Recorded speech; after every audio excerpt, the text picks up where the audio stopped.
Australia's Glenn Maxwell walks back to the pavilion after his dismissal by Bangladesh's Mehedi Hasan Miraz during the third day of their second test match. The prospect of another perilous fourth-innings chase looms large for Australia unless they can consolidate their advantage in the second test against Bangladesh.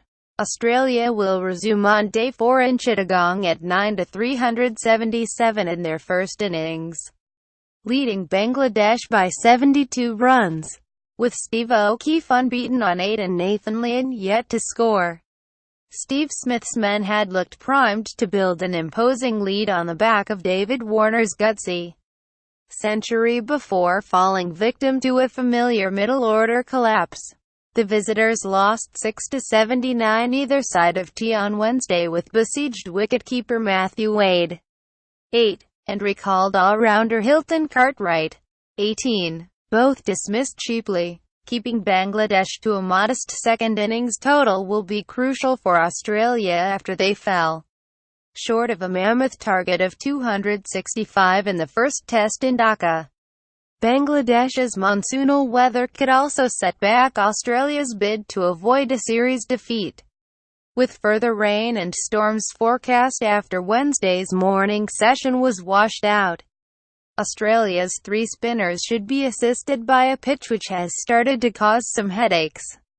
Despite being far more batting friendly than the one in Dhaka, I wouldn't say the wicket is deteriorating, but there's a little bit of rough out there created from the bowlers.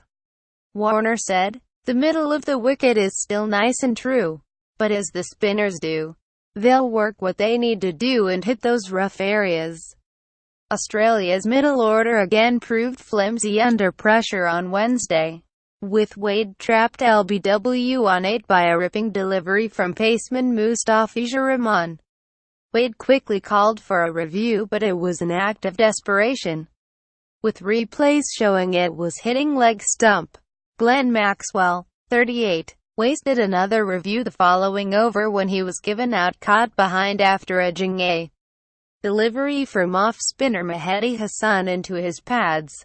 Pat Cummins then shouldered arms to a Mehedi ball pitched well outside off-stump which spun sharply into his pads. It was given not out, but Bangladesh successfully reviewed and batsman Nasser Hussain sent Cummins on his way, standing next to umpire Nigel Long and mimicking his send-off.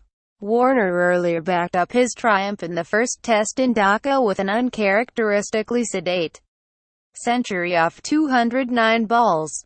The left-hander spent more than 6 hours at the crease across 2 days before departing on 123, when Mustafizur had him caught by a juggling Imral Kayes at leg gully. Peter Handscomb's brave knock came to an unfortunate end on 82 when he ran himself out at the non-striker's end while trying to sneak a single that would have brought up Warner's century.